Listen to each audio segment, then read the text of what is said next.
Caleb Thornton heard the scream before he saw the children.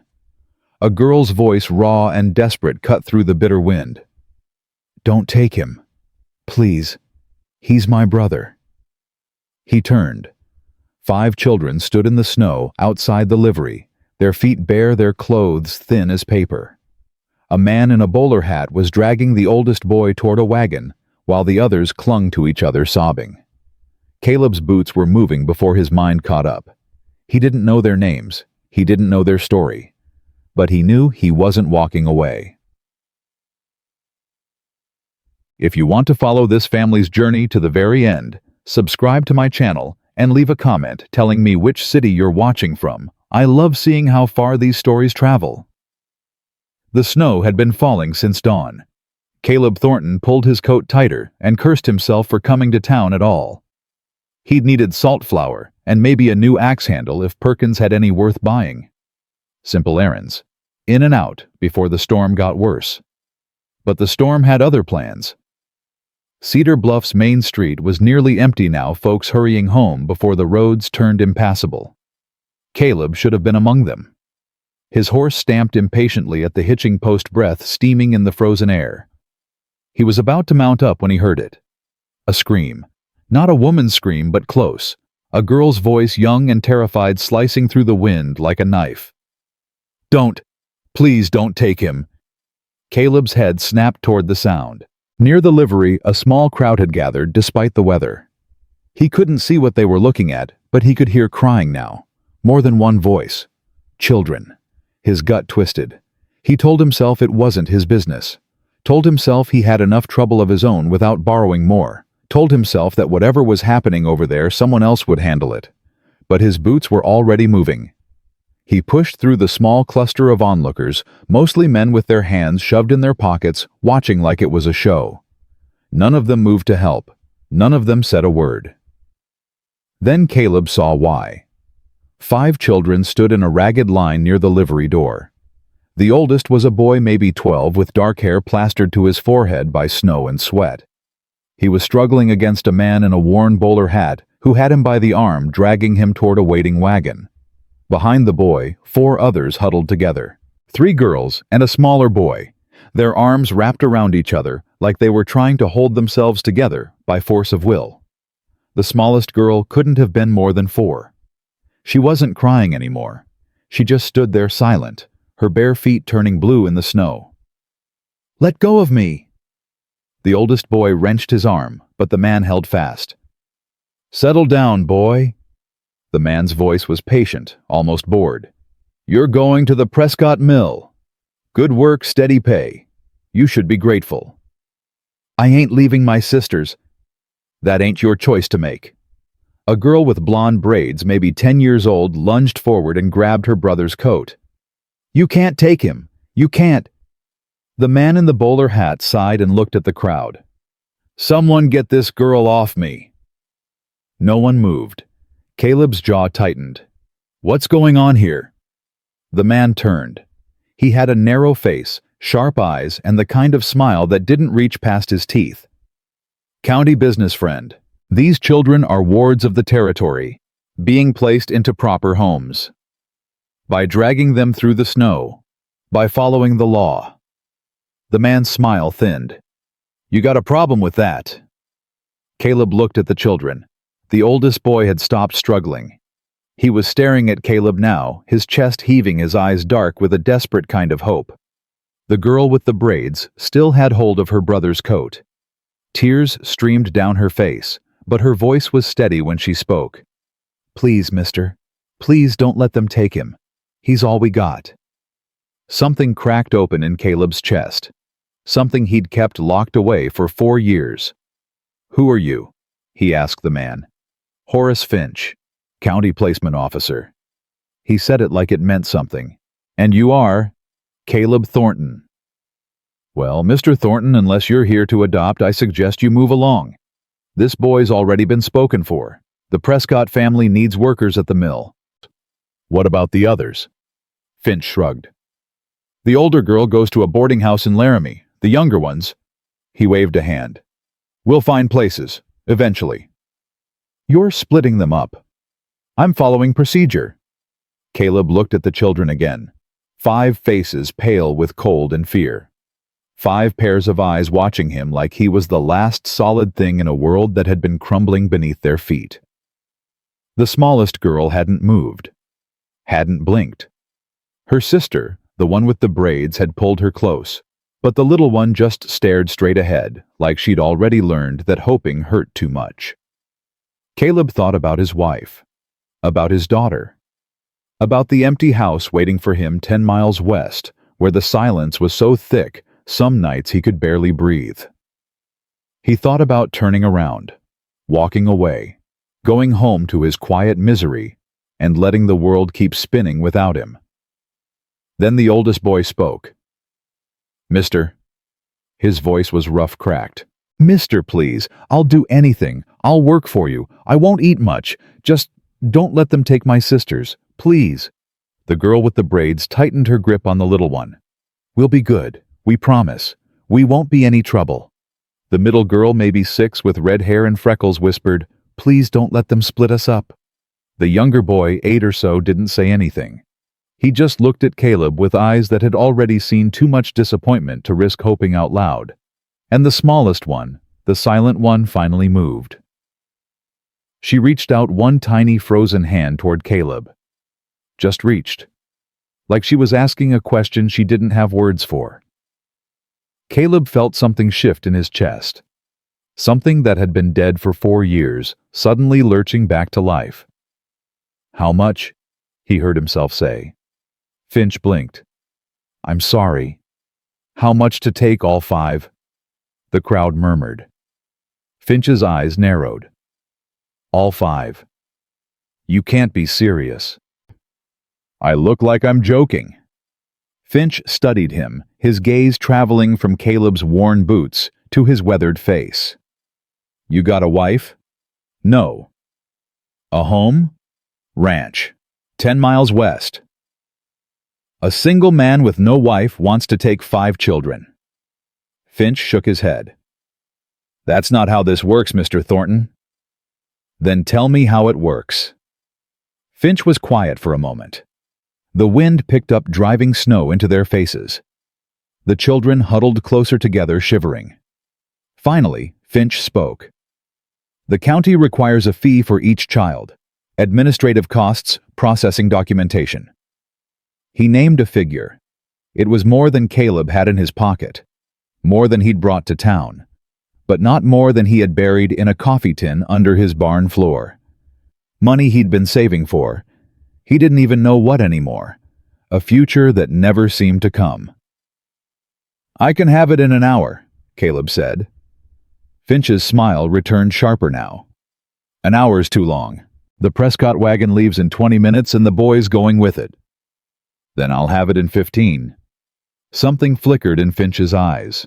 Surprise, maybe, or calculation. "You're serious about this?" "Dead serious." Finch glanced at the crowd, at the children, at the snow still falling. Then he sighed. 15 minutes, and I want to see the money before I sign anything." Caleb nodded and turned to the children. They were all watching him now, their faces caught between hope and disbelief. "You stay right here," he said. "Don't move. Don't go anywhere. I'll be back." The oldest boy's jaw tightened. "How do we know you're coming back?" Caleb met his eyes. "Because I said I would." He didn't wait for a response. He mounted his horse and kicked it into a gallop, praying the snow hadn't made the road impassable yet. Gint. The ride felt longer than it was. 10 miles of frozen ground, his horse's hooves breaking through the crust of ice with every stride. Caleb pushed the animal harder than he should have. Harder than was safe, but he couldn't shake the image of those 5 children standing in the snow. Couldn't shake the smallest one's hand reaching. His ranch appeared through the white curtain of falling snow, small, shabby, barely standing against the wind. But it was his, and it was about to become theirs. He jumped down before the horse fully stopped and ran to the barn. The coffee tin was where he'd left it, buried beneath a loose floorboard in the far corner. He dug it up with numb fingers, counted the bills twice, and stuffed them into his coat. Then he was back on the horse, riding harder than before. The town emerged from the storm like a ghost. Caleb's heart hammered as he approached the livery. He couldn't see the children. Couldn't see Finch. For one terrible moment, he thought he was too late. Then he heard the oldest boy's voice raised in anger. "I ain't getting in that wagon." Caleb rounded the corner. The children were still there, but things had changed. A second wagon had arrived, this one driven by a heavy-set man with a scarred face. The Prescott wagon, Caleb guessed. Two workers stood beside it, their arms crossed, waiting. Finch was arguing with the oldest boy, his patience clearly wearing thin. "Listen here, boy. You don't have a choice. The papers are signed. You belong to Prescott now." "I don't belong to nobody." One of the workers stepped forward, reaching for the boy's arm. "Touch him," Caleb said, his voice cutting through the noise, "and you'll regret it." Everyone turned. Caleb dismounted and walked toward them, pulling the leather pouch from his coat. He held it up where Finch could see it. "I believe we had a deal." Finch's eyes went to the pouch, then back to Caleb's face. "You actually got it." "I said I would." The scarred man from the Prescott wagon stepped forward. "Now wait just a minute. I was told—" "Plans changed." Caleb didn't look at him. His eyes stayed on Finch.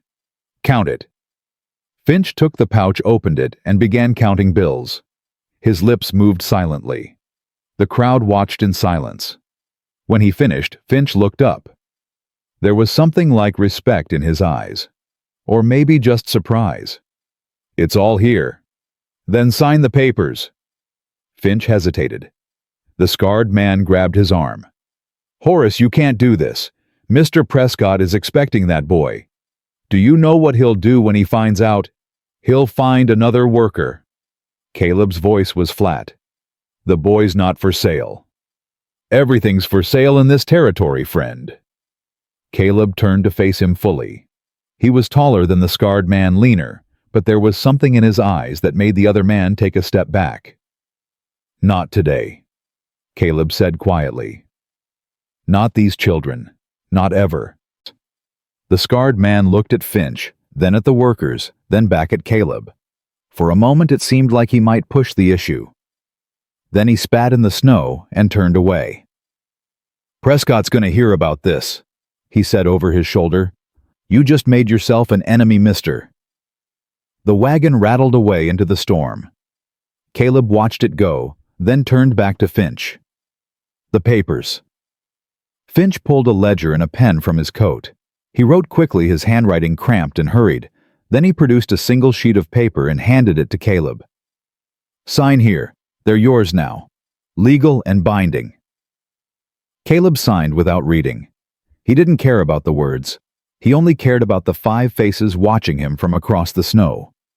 When it was done, Finch tucked the money into his coat and tipped his hat.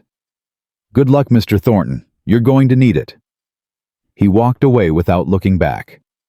Caleb stood there for a moment, the signed paper in his hand, the snow falling around him. Then he turned to the children. They hadn't moved. All 5 of them stood in a tight cluster, the oldest boy in front, the others pressed behind him like he was a shield. They were shivering violently now, their thin clothes soaked through their bare feet, nearly invisible in the snow. But they were watching him with something new in their eyes. Not hope exactly, not trust, but something close. Caleb walked toward them slowly, the way you'd approach a wounded animal. He stopped a few feet away and crouched down so he was at their level. "My name's Caleb," he said. "Caleb Thornton. I got a ranch about 10 miles west of here. It ain't much, but it's warm, and it's dry, and there's food." He paused. "I know you don't know me. I know you got no reason to trust me. But I'm not splitting you up. Not now, not ever. You're staying together." The oldest boy spoke first, his voice rough. "Why?" Caleb looked at him, really looked, saw the exhaustion, the anger, the fear he was trying so hard to hide. "Because no one else would." The boy's jaw worked. "That ain't a reason." "It's the only one I got." Silence stretched between them. The snow kept falling. The wind kept blowing. Then the girl with the blonde braids stepped forward. She was still holding the smallest one's hand, but she looked directly at Caleb. "I'm Lizzie," she said. "That's Hank, and Sam and Clara and Rosie." She nodded to each of them in turn. "We ain't got nobody else. Our ma and pa died. Everyone else, they didn't want us." Her voice didn't waver, but Caleb saw the pain beneath the words. "I know what that's like," he said quietly. "Feeling like nobody wants you." Lizzie studied him for a long moment. Then she looked at Hank. Something passed between them, a conversation without words. Finally, Hank nodded. "All right," he said. "We'll come with you. But if you hurt them—" He didn't finish the threat. He didn't need to. "I won't," Caleb said. "I promise." Hank's eyes narrowed. "People break promises all the time." "I know." Caleb stood up. "But I don't." He turned and walked toward his wagon. For a moment, he didn't hear footsteps behind him. His heart clenched. Then slowly he heard them following. He didn't look back. He just kept walking. When he reached the wagon, he turned to help them up. Hank climbed in first, then reached down to lift Clara and Sam. Lizzie carried Rosie, settling her gently on the wagon bed before climbing in herself. They huddled together, 5 small bodies pressed close for warmth, their eyes still watching him with that mixture of fear and desperate hope. Caleb took off his coat and handed it to Lizzie. "Put this around the little ones." Lizzie hesitated. "You'll freeze." "I've been cold before. Wrap them up." She took the coat and spread it over Rosie, Clara, and Sam. Hank sat at the edge of the wagon bed, his body positioned between his siblings and the world. Caleb climbed onto the driver's seat and picked up the reins. "It's a long ride," he said, "and the storm's getting worse. But we'll make it." No one answered. He didn't expect them to. The ride back was brutal. The wind cut through Caleb's shirt like it wasn't there. His hands went numb on the reins, his face raw from the driving snow. But he kept the horse moving steady and slow, following a path he could barely see. Behind him, the children were silent. He could hear them breathing, hear the occasional whisper passed between them, but no one spoke loud enough for him to make out the words. That was fine. They didn't know him conversation. They didn't know him anything. He just had to get them home. The ranch emerged from the storm like a promise, small and weathered and nothing to look at but solid, standing. Caleb pulled the wagon up to the porch and jumped down. "We're here." The children didn't move at first. They just stared at the house, their faces unreadable. Then Rosie, the smallest one, the one who hadn't spoken a single word, lifted her head and looked at Caleb. Her lips moved. No sound came out, but Caleb could read them clearly. Home. Something cracked open in his chest again. That thing that had been dead for 4 years, stirring back to life. "Yeah," he said quietly. "Home." He held out his hand, and this time, Rosie took it. Getting them inside was chaos. The house wasn't big. One main room with a stove, a table, a few chairs. One bedroom that Caleb hadn't used in years. A loft accessible by a narrow ladder. But it was warm, and that was all that mattered. Caleb got the fire going while Lizzie helped the younger ones out of their wet clothes. There wasn't much to change into, just some old blankets and a few shirts of Caleb's that hung past their knees, but it was better than nothing. Hank stood by the door watching everything. He hadn't relaxed since they'd arrived, hadn't sat down, hadn't taken his eyes off Caleb. "You can close the door," Caleb said. "Nobody's coming in." Hank hesitated. Then he closed it, but stayed standing in front of it like a guard. Smart boy, Caleb thought. He turned to the stove and started making something hot. Coffee for himself. Milk warmed with honey for the children. It wasn't much, but it was something. When he turned back, Lizzie had gotten the younger one settled near the fire. Clara and Sam sat pressed together, wrapped in the same blanket. Rosie was in Lizzie's lap, her thumb in her mouth, her eyes already drooping. Only Hank remained standing. "Sit down," Caleb said. You're making me nervous. Hank's jaw tightened. I ain't tired. I didn't ask if you were tired. I said sit down, before you fall down. For a moment, Caleb thought the boy would argue. Then slowly, Hank moved to join his siblings. He didn't sit next to them. He sat slightly apart where he could see both them and Caleb at the same time. Caleb handed out the cups of warm milk.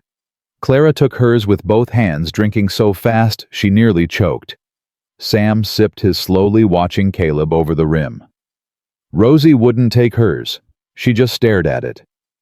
She don't drink from strangers, Lizzie said quietly. Not since. She didn't finish. Caleb nodded and set the cup aside. That's all right. Whenever she's ready. He sat down across from them, his own cup of coffee untouched. The fire crackled. The storm howled outside, and 5 children watched him like they were waiting for the other shoe to drop. You got questions, Caleb said. Ask them. Hank spoke first. What do you want from us? Nothing. Everybody wants something. I want you to get warm, get fed, get some sleep. Caleb took a sip of his coffee. That's it. Why? Clara's voice was barely a whisper. Caleb looked at her. She was maybe 6, with red hair and freckles and eyes that should have been full of mischief, but instead held nothing but fear. Because that's what you need, he said simply. Clara stared at him. Then she whispered to Sam. He shook his head and whispered back. Finally, Clara looked at Caleb again. Are you going to hit us? The question hit Caleb like a punch to the gut. No, he said, keeping his voice steady. I'm not. Even if we're bad. You're not going to be bad. But if we are, then I'll tell you so. And we'll fix it. Together. Caleb set down his coffee and leaned forward. I don't hit children. I don't yell at children. And I don't hurt children. Not ever. You understand? Clara nodded slowly. Sam still hadn't spoken. Neither had Rosie. But Lizzie's eyes had softened just a little. Hank's hadn't. What about work? He asked. You said you got a ranch. You expecting us to earn our keep? I'm expecting you to learn. There's a difference. What's the difference? Work means you owe me something. Learning means I'm giving you something. Caleb met Hank's eyes. You don't owe me anything, boy. None of you do. You're not workers. You're not servants. You're just kids who needed somewhere to go. Hank's jaw worked. Then why'd you pay all that money for us? It was a fair question. Caleb had been asking himself the same thing since the moment he'd opened his mouth at the livery. I had a daughter, he said quietly, and a wife. They died. 4 years ago. Fever. The children went still. I wasn't there when it happened. I was in town getting supplies, same as today. Caleb's voice was rough now. By the time I got back, they were already gone. Both of them. I couldn't save them. I couldn't do anything. He looked at Rosie, still silent in Lizzie's lap. When I saw you today standing in that snow, I thought about what I would have wanted. If it had been my daughter. If it had been her standing there cold and scared, about to be taken away from everyone she loved. He paused. I would have wanted someone to stop it. Someone to say, not today, not these children. The fire popped. Outside, the wind howled. Hank's voice was softer when he spoke again. You ain't doing this because you feel bad. No, I'm doing this because it's right. Silence stretched between them. Then Lizzie shifted Rosie in her lap and looked at Caleb. Thank you, she said. It was the first time anyone had said it. Caleb nodded. Get some sleep, all of you. There's a loft up there with blankets. We'll figure out the rest tomorrow. They rose slowly, helping each other up the narrow ladder. Clara went first, then Sam, then Lizzie, carrying Rosie. Hank went last, pausing at the top to look down at Caleb. Mr. Thornton. Yeah, You said you promised not to hurt us. I did. Hank's eyes were dark searching. My pa used to make promises too. He always broke them. Caleb held his gaze. I'm not your pa. Hank stared at him for a long moment. Then slowly he nodded and disappeared into the loft. Caleb sat alone by the fire, listening to them settle in. The whispers, the shifting of blankets, and then gradually silence. He didn't sleep. He sat in his chair watching the flames, thinking about what he'd done. 5 children, no wife, no help, winter just beginning. He had no idea what he was doing, no idea if he could keep them fed, keep them warm, keep them safe. But when he closed his eyes, he didn't see his wife's face for the first time in 4 years. He saw Rosie's hand reaching, and he knew he'd made the right choice. The first morning came too fast. Caleb hadn't slept. He'd sat in that chair all night, feeding the fire, listening to the wind die down, watching the gray light creep through the frosted window. Somewhere around dawn, he heard movement in the loft. Whispers. The creak of floorboards. Then Hank's face appeared at the top of the ladder. You're still here, the boy said. Where else would I be? Hank didn't answer. He climbed down, his movements stiff and cautious. His eyes swept the room like he was checking for threats. The others still asleep. Rosie had nightmares. Lizzie stayed up with her. Caleb nodded. There's coffee if you want it.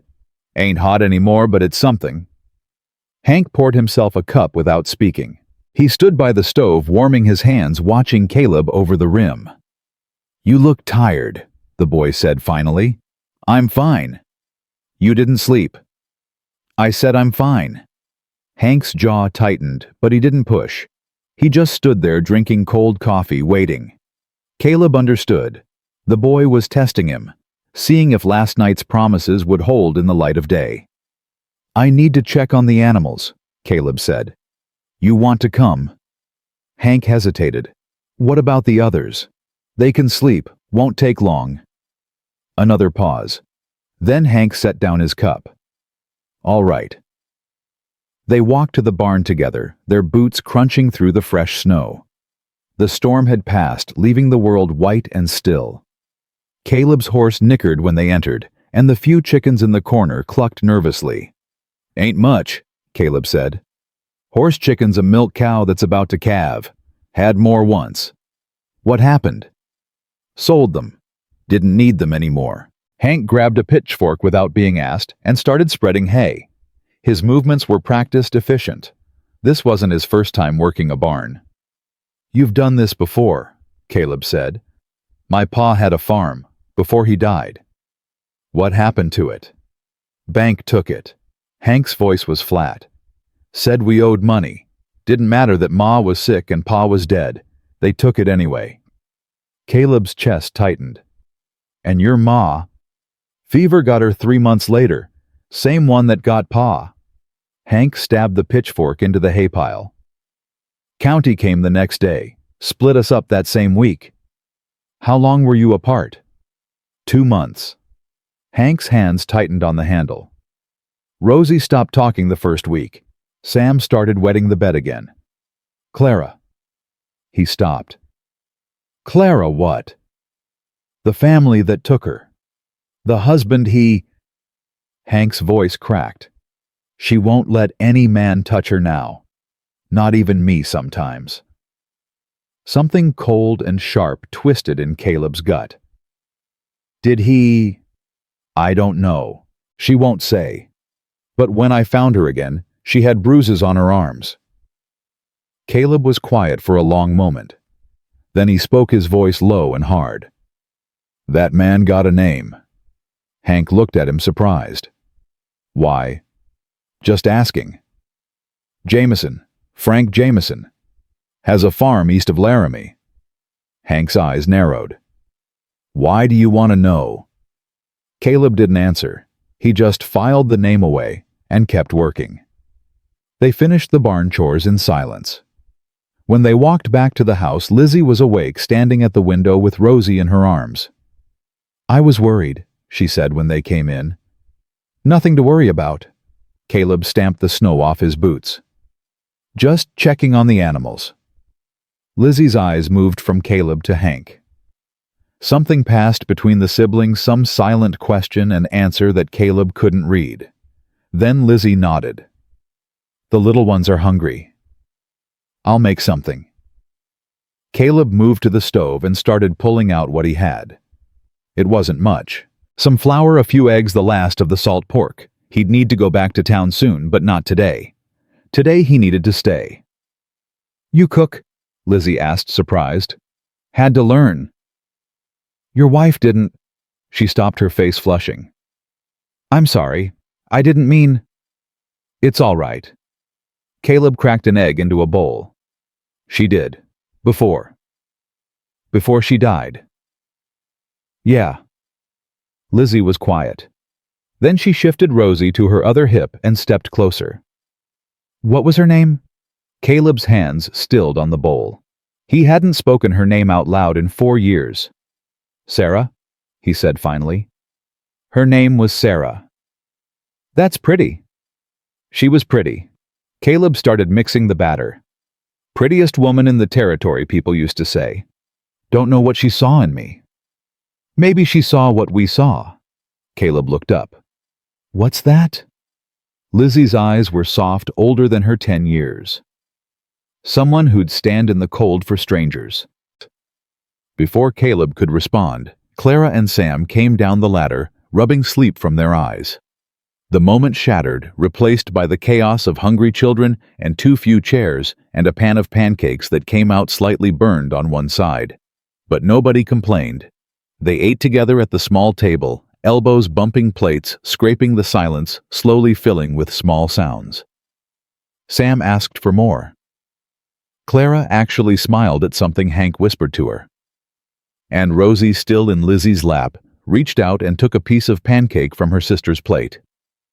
It was the first thing she'd eaten since they arrived. Caleb pretended not to notice.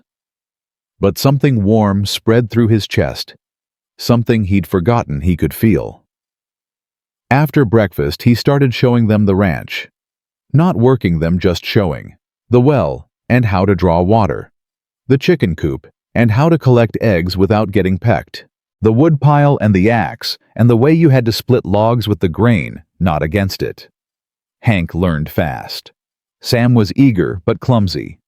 Clara hung back, watching from a distance. And Rosie clung to Lizzie like a shadow, her eyes following Caleb wherever he went. She's watching you, Lizzie said that afternoon. They were sitting on the porch taking a break from chores. The younger ones were inside playing some game with pebbles that Sam had invented. I noticed. She doesn't watch most people. Just looks through them. Caleb nodded slowly. What happened to her? Before, I mean. Why'd she stop talking? Lizzie was quiet for a long moment. Then she spoke, her voice barely above a whisper. She was there when Ma died. Sitting right next to her. Ma was singing to her, trying to keep her calm, and then... Lizzie swallowed hard. She just stopped, mid-song, and Rosie was still sitting there waiting for her to finish. Caleb's throat tightened. She didn't understand at first. Kept asking Ma to wake up. Then, when she finally did understand, Lizzie wiped her eyes with the back of her hand. She just stopped talking. Like the words got stuck somewhere and couldn't come out anymore. Has she said anything since? Once. The night they took Hank away the first time. She screamed his name. Just once, just that one word. Then nothing. Caleb looked out at the snow-covered land, his jaw tight. I ain't gonna take him away, he said. I ain't gonna take any of you away from each other. I know. Lizzie's voice was soft. I think she knows too. She's just scared to believe it. That night, after the children went to bed, Caleb sat by the fire again. But this time, he didn't stay awake by choice. He closed his eyes and saw Sarah's face. Saw little Emma, their daughter, running through the spring grass. Saw them waving from the porch as he rode toward town. Saw himself coming home to silence. He woke with a gasp, his heart pounding, his face wet with tears he didn't remember crying. The fire had burned low. The house was dark and quiet. Then he heard it. A small sound. A whimper. He looked up at the loft and saw a tiny face peering down at him through the shadows. Rosie. She'd had another nightmare. Caleb stood slowly, not wanting to scare her. "Hey there, little one. You all right?" She didn't answer. Of course she didn't, but she also didn't look away. Caleb moved to the bottom of the ladder. "You want to come down?" Rosie hesitated. Then slowly she started climbing down. Her bare feet found each rung carefully, her small hands gripping tight. When she reached the bottom, she stood there looking up at Caleb with those two big eyes. "Nightmare?" he asked softly. She nodded. "Want to sit by the fire?" Another nod. Caleb sat down in his chair and watched as Rosie climbed up onto the small stool nearby. She pulled her knees to her chest and stared at the embers. They sat in silence for a long time. Then Rosie did something unexpected. She reached out and touched Caleb's hand. Just barely. Just her fingertips against his knuckles. Caleb's breath caught. "I'm here," he said quietly. "I ain't going anywhere." Rosie's fingers curled around his, and she held on. She fell asleep like that, holding his hand, her head drooping against her knees. Caleb didn't move, didn't dare to. He just sat there watching the fire die, feeling the weight of her tiny hand in his. And for the first time in 4 years, he didn't dream of death. The next 3 days fell into a rhythm. Morning started early. Caleb and Hank handled the barn, while Lizzie got the little ones dressed and fed. Sam helped where he could, fetching water and collecting eggs. Clara stayed close to the house, never venturing far from the door. And Rosie watched. Always watched. She'd started following Caleb around the ranch, staying a few feet behind him, never speaking but always present. Lizzie said it was a good sign. Hank wasn't so sure. "She's testing you," he told Caleb on the 3rd morning, "waiting to see if you're gonna hurt her." "I told you I won't." "I know what you told me. She needs to see it." Caleb understood. Trust wasn't given.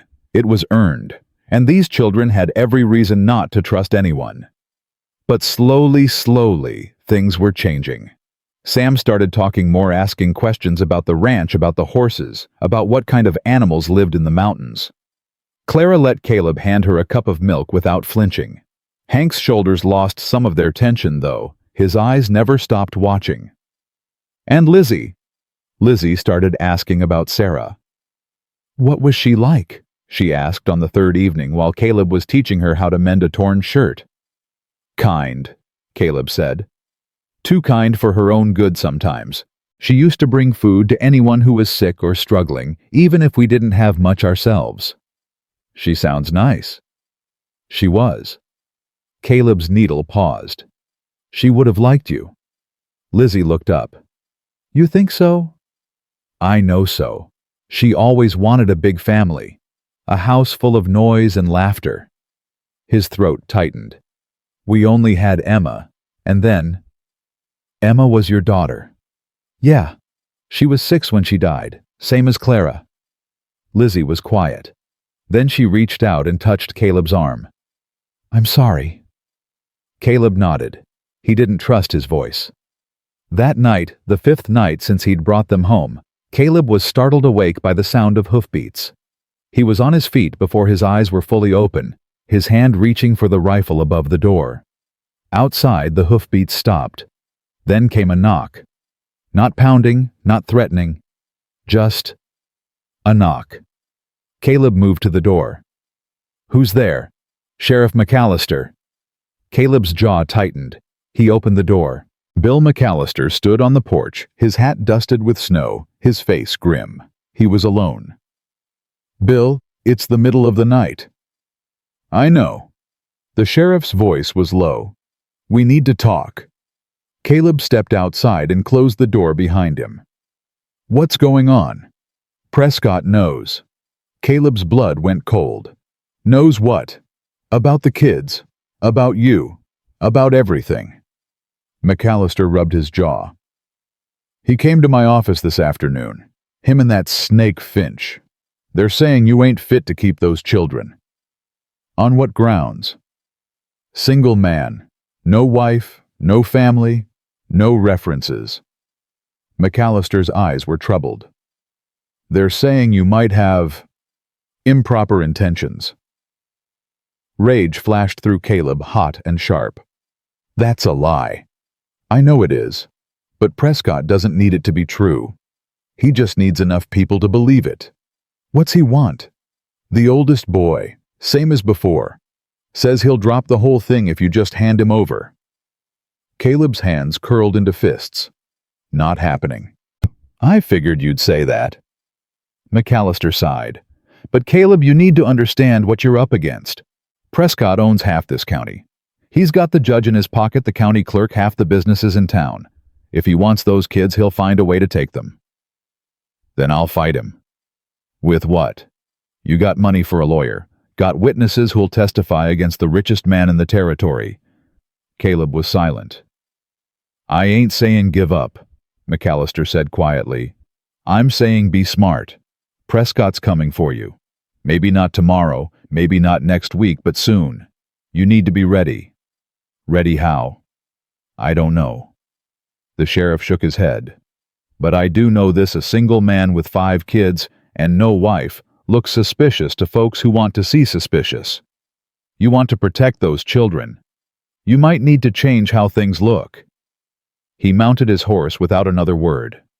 Then he paused, looking down at Caleb. They're good kids, Caleb. I could see that much. They deserve better than what Prescott would do to them. Then help me stop him. McAllister's jaw tightened. I'll do what I can, but I ain't got much power against a man like Prescott, not officially. He tipped his hat. Watch your back, Caleb, and watch those kids. He rode off into the darkness. Caleb stood on the porch for a long time, his breath fogging in the cold air, his mind racing. Prescott was coming. That wasn't a surprise. He'd known from the moment that wagon rolled away that this wasn't over. But hearing it out loud, hearing that they were calling him unfit, that they were questioning his intentions toward those children, his hands shook with rage. When he finally went back inside, he found Hank standing at the foot of the ladder, his face pale. I heard, the boy said. Caleb closed the door. How much? Enough. Hank's voice was steady, but his eyes were scared. They're coming for me. They're trying. They ain't gonna succeed. How do you know? Because I won't let them. Hank stared at him. Mr. Thornton, you barely know us. You don't have to. I signed those papers, Caleb said firmly.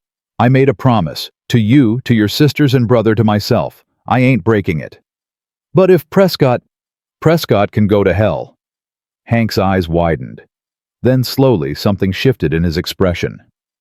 Something that looked almost like respect. What do we do? He asked. Caleb thought about McAllister's words, about how things looked, about what he might need to change. I don't know yet, he admitted. But we'll figure it out. Together. Hank nodded slowly. Then he turned and climbed back up the ladder. Caleb sat down by the fire, his mind still churning. A single man with 5 kids and no wife looked suspicious. He knew what McAllister was suggesting, knew what the solution might be. Find a wife, make things look proper. But he couldn't just find a wife. It wasn't that simple. He'd buried his heart with Sarah 4 years ago. He wasn't sure there was enough left to give to anyone else. Still, the sheriff's words echoed in his head. You want to protect those children. You might need to change how things look. Caleb stared into the fire and wondered just how much he was willing to sacrifice to keep his promise. The answer, he realized, was everything. The next morning brought trouble. Caleb was in the barn when he heard the wagon. He came out to find Horace Finch climbing down from the driver's seat, that same thin smile on his face. Mr. Thornton. Finch tipped his hat. Beautiful morning, isn't it? What do you want? Just a friendly visit. Finch's eyes drifted to the house where Hank had appeared in the doorway. Checking on the children, making sure they're being properly cared for. They're fine.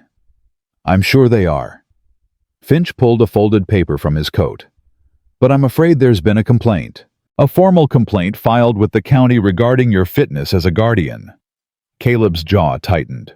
Prescott. Mr. Prescott is a concerned citizen, as are many others. Finch's smile widened. You see, Mr. Thornton, people talk. A single man living alone suddenly takes in 5 children. Questions are bound to be asked. I've got nothing to hide. Then you won't mind a formal inspection.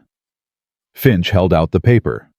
3 days from now, a county official will visit to assess the children's living conditions and your suitability as a guardian. If everything is in order, there's nothing to worry about. Caleb took the paper.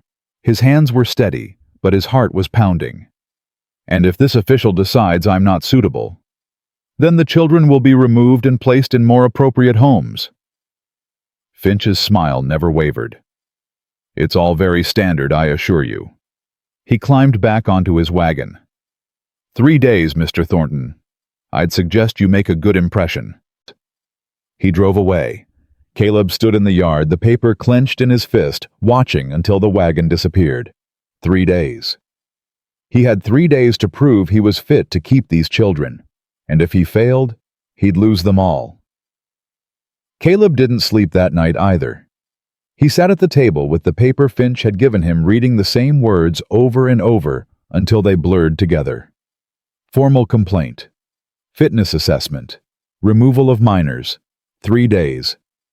72 hours to prove he deserved to keep 5 children he'd known for less than a week. When morning came, he'd made a decision. I'm going to town, he told Hank. You're in charge. Hank's eyes narrowed. What for? Need to talk to some people. About the inspection. About keeping you. Hank was quiet for a moment. Then he nodded. Be careful. Prescott's got eyes everywhere. Caleb grabbed his coat and hat. At the door, he paused. Keep the rifle loaded. Anyone comes that ain't me, you don't open that door. I know what to do. Caleb looked at him, really looked. 12 years old and already carrying the weight of a man.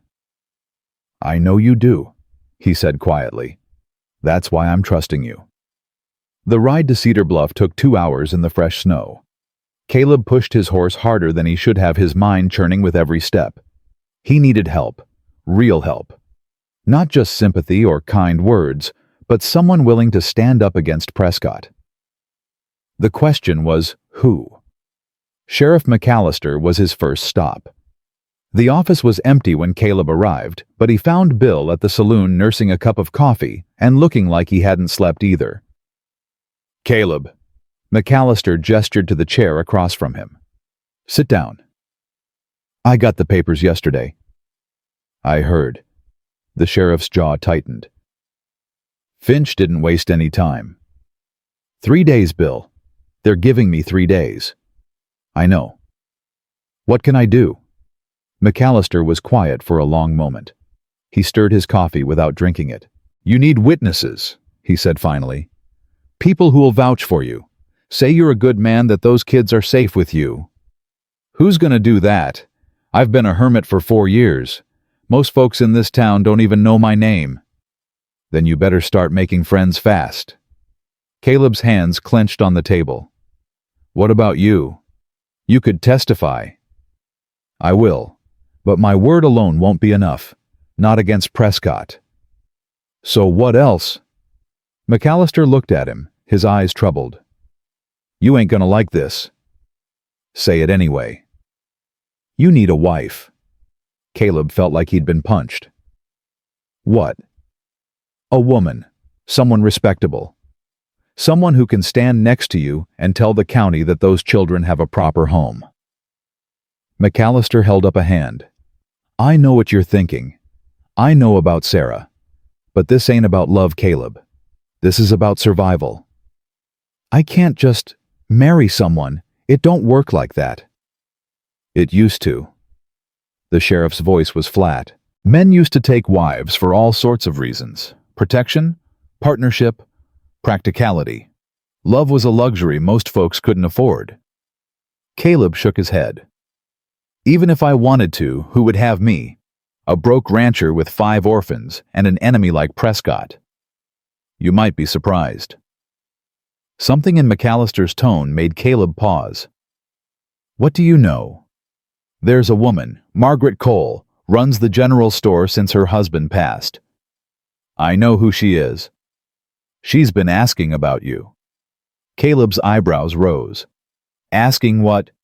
If you're a good man, if those kids are being treated right, if you need any help. McAllister leaned back. She lost her husband 2 years ago, lost a baby before that. She knows what it's like to have everything taken from you. Caleb was silent. I ain't saying marry her, the sheriff added. I'm saying talk to her. She's got influence in this town. Her word carries weight. And right now, you need all the weight you can get. Caleb stood. Where's her store? End of Main Street. Can't miss it. Caleb walked out without another word. The general store was small, but well kept with clean windows and a hand-painted sign that read Cole's Mercantile. Caleb hesitated outside, suddenly aware of how rough he must look. Unshaven, tired, wearing the same clothes he'd worn for 3 days. Not exactly the picture of a respectable guardian. But he didn't have time for vanity. He pushed open the door. A woman looked up from behind the counter. She was maybe 35, with brown hair pinned back from her face and steady gray eyes that seemed to take in everything at once. Mr. Thornton, she said. I was wondering when you'd come. Caleb stopped. You know who I am? Everyone knows who you are. She came around the counter, wiping her hands on her apron. You're the man who bought 5 children in a snowstorm. Story like that travels fast. I didn't buy them. I saved them. I know. Her voice softened. That's why I've been hoping you'd stop by. Caleb didn't know what to say. This wasn't what he'd expected. Sheriff McAllister said you've been asking about me. I have. She gestured to a chair near the stove. Sit down. You look like you're about to fall over. I'm fine. Sit anyway. Something in her tone reminded him of Sarah. That same quiet authority that didn't leave room for argument. He sat. How are the children? She asked. Scared, confused. But they're eating, sleeping, starting to trust me, I think. That's good. Ma'am, I ain't here for small talk. I know why you're here. She sat down across from him. You need help. You need someone to stand with you against Prescott. Yes. Why should I? The question caught him off guard. What? I asked, why should I help you? I don't know you. I don't know those children. Why should I risk making an enemy of the most powerful man in the county? Caleb's jaw tightened. Because it's the right thing to do. Is it? Her eyes held his. A lot of people would say the right thing is to let the county handle it. Let them put those children in proper homes with proper families. You mean split them up? That's what they'd say. And what do you say? Margaret was quiet for a long moment. Then she spoke, her voice low. I say that I watched my husband die of a fever I couldn't stop. I say that I buried a baby girl who never even got to open her eyes. I say that I know what it's like to lose everyone you love and have the world tell you to just move on. Her eyes glistened. And I say that those children have already lost enough. They don't need to lose each other too. Caleb felt something shift in his chest. I'll help you, Margaret said. I'll testify for you. I'll tell anyone who asks that you're a good man trying to do right by those kids. Why? Because someone should. She stood. Now let's talk about what else you need. They talked for an hour. Margaret knew the county system knew who made decisions and how to influence them. She knew which families might support Caleb and which were already in Prescott's pocket. By the time he left, Caleb had a plan. Not much of one, but better than nothing. He was halfway to his horse when he heard the voice. Thornton. He turned. 3 men were walking toward him from the direction of the saloon. He recognized two of them from the auction, the workers who'd come with the Prescott wagon. The third was the scarred man who'd threatened him. "You shouldn't have come to town," the scarred man said. "Mr. Prescott don't like it when folks go behind his back." "I ain't going behind anyone's back." "No." The man stopped a few feet away. "Word is you've been talking to the sheriff. And now Mrs. Cole. That sounds like conspiracy to me." "It sounds like minding my own business." "Your business is Mr. Prescott's business. Those kids belong to him." Caleb's hand moved toward his belt. "They don't belong to anyone." "See, that's where you're wrong." The scarred man stepped closer. "Everything in this county belongs to Prescott. The land, the businesses, the people, even the law." He smiled, and it wasn't pretty. "You think McAllister can protect you. You think some widow with a store can help Mr. Prescott owns them both. He owns everyone. He doesn't own me." "Not yet." The man's smile widened. "But he will. One way or another, he always gets what he wants." Caleb felt the tension coiling in his muscles. 3 against 1. Bad odds, but not impossible. "Walk away," he said quietly. "Right now, before this gets ugly.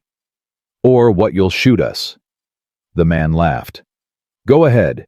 Give Prescott exactly what he needs to take those kids. A guardian who murders men in the street. That'll look real good at your inspection." Caleb's hand froze. He was right. That was the hell of it. If Caleb fought back, he played right into their hands. The scarred man saw the realization in his eyes and laughed again. "Smart man, smarter than you look." He stepped back. 3 days, Thornton. Enjoy them. They're the last ones you'll have with those kids."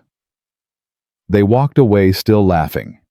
Caleb stood in the street, his heart pounding, his hands shaking with rage he couldn't release. When he got home, the children were waiting. Hank met him at the door, his face tense. "What happened? You were gone for hours." "Had some business to handle." "What kind of business?" Caleb looked past him to where the others were gathered near the fire. Lizzie was holding Rosie. Clara and Sam sat close together, their eyes wide. "Come outside," Caleb said to Hank. "We need to talk." They walked to the barn out of earshot from the house. Caleb told him everything. About the sheriff, about Margaret Cole, about the confrontation in the street. Hank listened without interrupting. When Caleb finished, the boy's face was pale but calm. "So they're going to try to take us no matter what you do. I won't let them. How are you going to stop them?" Caleb didn't have an answer. "Mr. Thornton," Hank's voice was steady, but his eyes were bright. "If it comes down to it, if there's no other way, I'll go with them." "What?" "I'll go with Prescott, voluntarily, if it means the others can stay." Caleb grabbed the boy's shoulders. "Don't you ever say that again." "But if it saves—" "I said no." Caleb's voice cracked. "I didn't buy you just to sell you piece by piece. Either you all stay together, or I die trying to keep you that way." Hank stared at him. "Why? Why do you care so much? We ain't your blood. We ain't nothing to you." "You're everything to me." The words came out before Caleb could stop them. "I lost my wife. I lost my daughter. I've been dead inside for 4 years, just walking around waiting for my body to catch up. Then I saw you, all 5 of you standing in that snow, holding on to each other, like it was the only thing keeping you alive." His voice dropped. "And I thought maybe this is why I'm still here. Maybe this is what I've been waiting for." Hank's eyes glistened. He didn't speak. "You're not going anywhere," Caleb said. "None of you. I promise." "You can't promise that." "Watch me." That night, something changed. Caleb sat with all 5 children around the table. He told them about the inspection, about Prescott, about what they were facing. He didn't sugarcoat it. They deserved to know the truth. When he finished, Lizzie spoke first. "What do? We stick together. We show them we're a family." "Are we?" Clara's small voice cut through the silence. "A family?" Caleb looked at her, at all of them. 5 faces, 5 lives, 5 broken hearts trying to find something to hold on to. Yeah, he said. We are. Clara's eyes filled with tears. She slid off her chair and walked around the table to where Caleb sat. Then she climbed into his lap and buried her face against his chest. Caleb froze. He didn't know what to do with his hands, didn't know how to respond. Then instinct took over. He wrapped his arms around her and held on. Sam joined them next, then Lizzie with Rosie in her arms. They clustered around Caleb like he was a fire, and they'd been cold their whole lives. Only Hank stayed apart watching. Then slowly, he walked over and put his hand on Caleb's shoulder. Family, he said quietly. Caleb nodded, his throat too tight to speak. They stayed that way for a long time. The next 2 days were a blur of preparation. Margaret came to visit, bringing supplies and advice. She helped Caleb clean the house, organize the sleeping arrangements, make everything look proper for the inspection. It's not about what's real, she told him. It's about what they see. Make them see a home. Caleb worked harder than he'd worked in years. He patched the roof, fixed the broken window, built a second bed for the children. Hank helped with everything, working beside him without complaint. The children practiced too. Lizzie coached the younger ones on what to say, how to act. Sam memorized a little speech about how much he liked living on the ranch.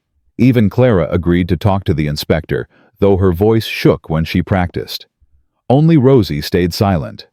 But she'd started doing something new. She'd started staying close to Caleb. Wherever he went, she followed. When he sat down, she sat beside him. When he worked in the barn, she stood in the doorway watching. And on the night before the inspection, she did something that stopped Caleb's heart. She climbed into his lap, put her arms around his neck, and held on. Rosie. Lizzie's voice was shocked. She doesn't do that. Caleb couldn't speak. He just held her, feeling her small body trembling against his. Then Rosie lifted her head and looked at him. Her lips moved. No sound came out. But Caleb could read them. Papa. His eyes burned. His chest felt like it might crack open. I'm here, he whispered. I'm right here. She put her head back down and closed her eyes. Lizzie was crying silently. Hank had turned away, his shoulders shaking. And Caleb realized in that moment that he would burn the world down before he let anyone take these children from him. The inspection was tomorrow. He was ready to fight. Dawn came cold and gray. Caleb was already awake when he heard the wagon. He'd been sitting by the fire since midnight, unable to sleep, his mind running through every possible scenario. They're here, Hank said from the window. Caleb stood. Wake the others. Get them dressed. He walked outside. 2 wagons were approaching. The first carried Horace Finch and a man Caleb didn't recognize, probably the county official. The second wagon was bigger, heavier, and sitting in it was Cornelius Prescott himself. Caleb's blood went cold. Prescott climbed down slowly. He was older than Caleb expected, maybe 60, with silver hair and cold blue eyes that missed nothing. He wore a coat that cost more than Caleb's whole ranch. Mr. Thornton. His voice was smooth, cultured. I've heard so much about you. Wish I could say the same. Prescott smiled. It didn't reach his eyes. I wanted to see for myself. The man who thinks he can defy me. I ain't defying anyone, just keeping what's mine. Ah. Prescott glanced at the house. And are they yours? 5 orphans you purchased like livestock? I saved them. You bought them. There's a difference. Prescott stepped closer. Let me tell you something about this county, Mr. Thornton. I built it. Every road, every building, every business exists because of me. I provide jobs, security, stability. In return, I expect cooperation. And when you don't get it, I get it. Prescott's smile sharpened. Eventually. The door opened behind Caleb. He turned to see Hank stepping out, followed by Lizzie with Rosie, then Clara and Sam. Prescott's eyes went straight to Hank. "Strong boy," he said. "Good bones. He'd do well at the mill." "He ain't going to your mill. We'll see." The county official, a thin man with spectacles and a nervous manner, cleared his throat. "Shall we begin the inspection?"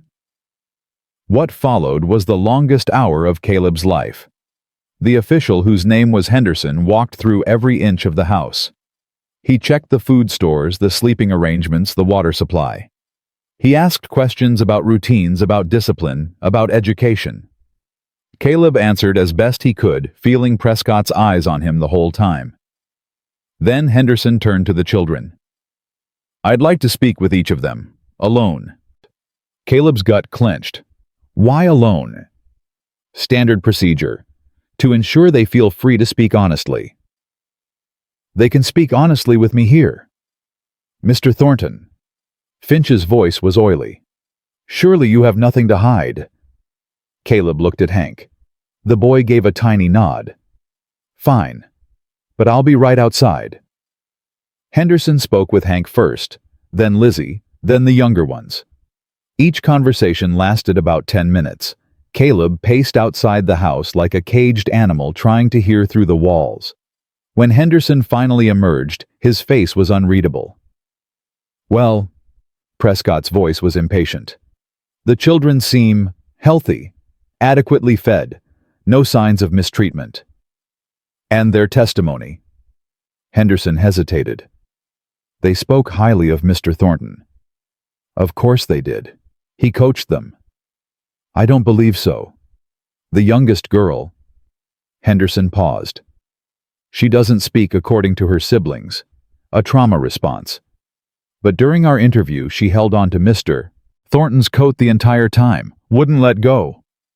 Something flickered in Prescott's eyes, annoyance maybe, or frustration. "What's your recommendation?" Finch asked. Henderson looked at his notes. "I see no immediate grounds for removal. The children appear to be in a stable, safe environment." "Appear to be isn't good enough," Prescott cut in. "A single man with no wife, no family, no references. He has a reference."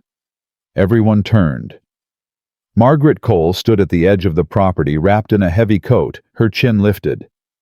"Mrs. Cole." Prescott's voice cooled.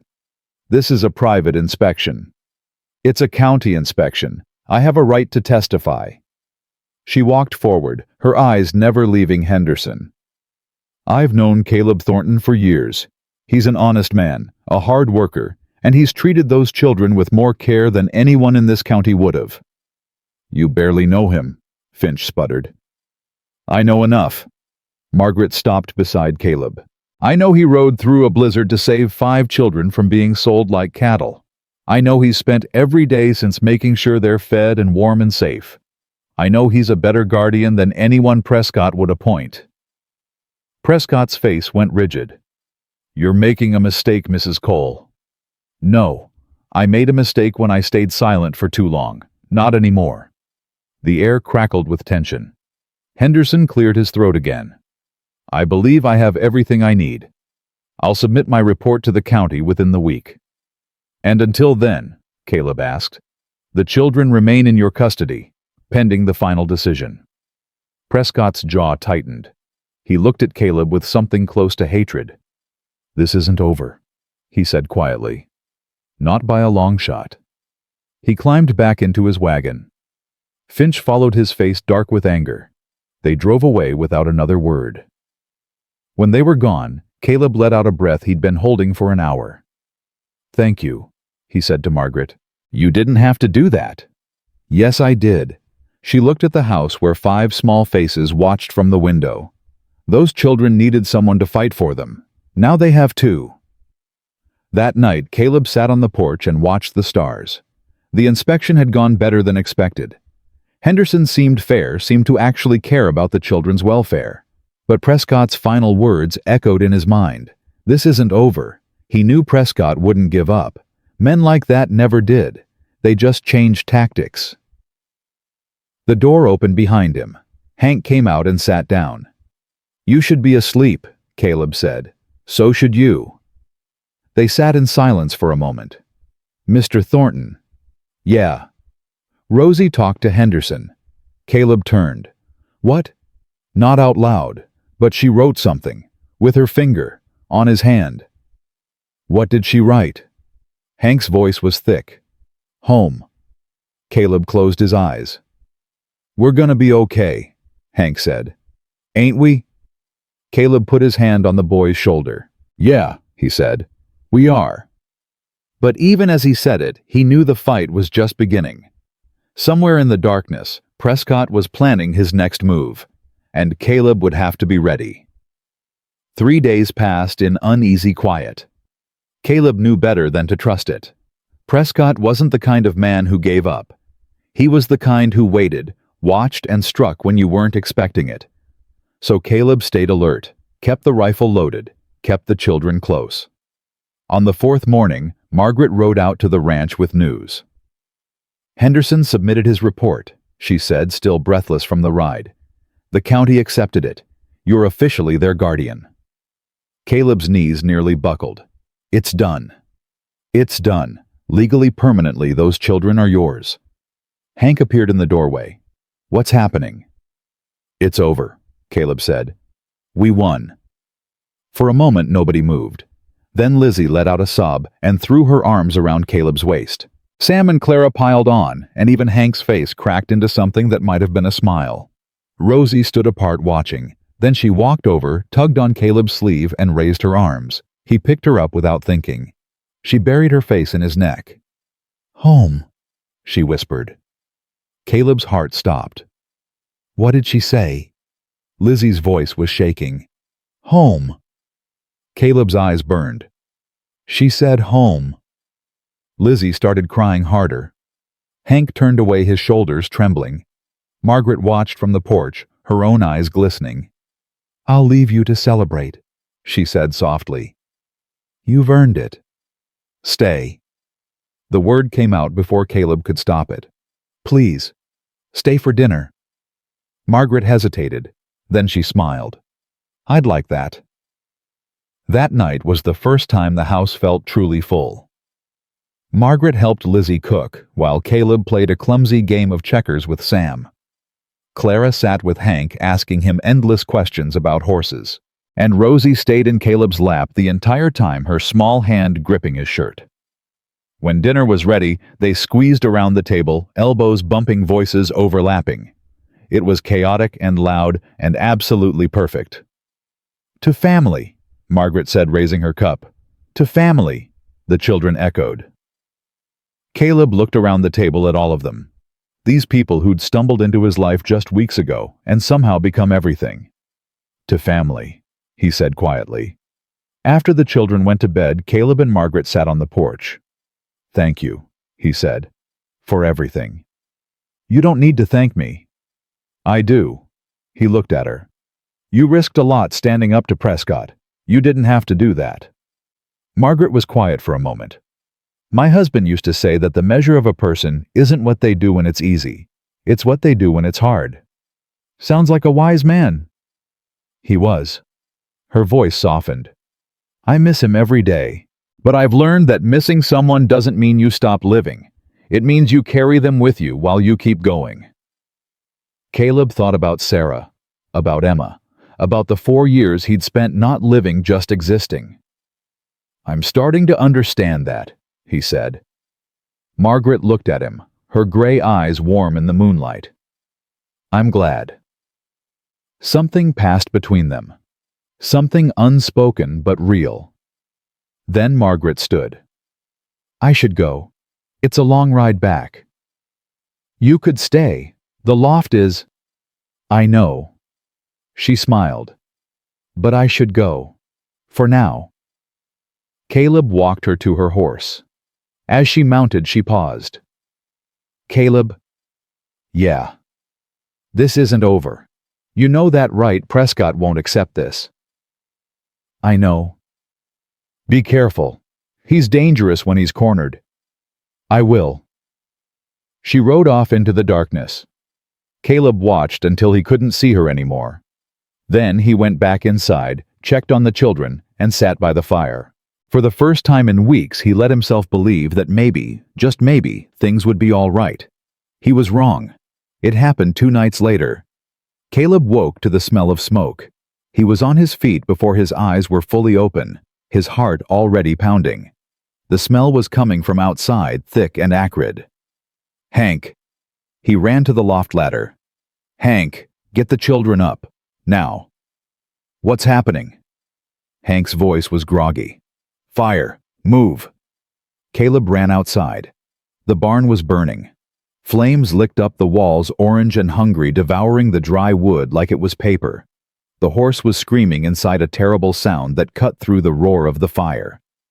Caleb ran toward the barn door, but the heat drove him back. He could see the horse through the flames, rearing and kicking, trapped.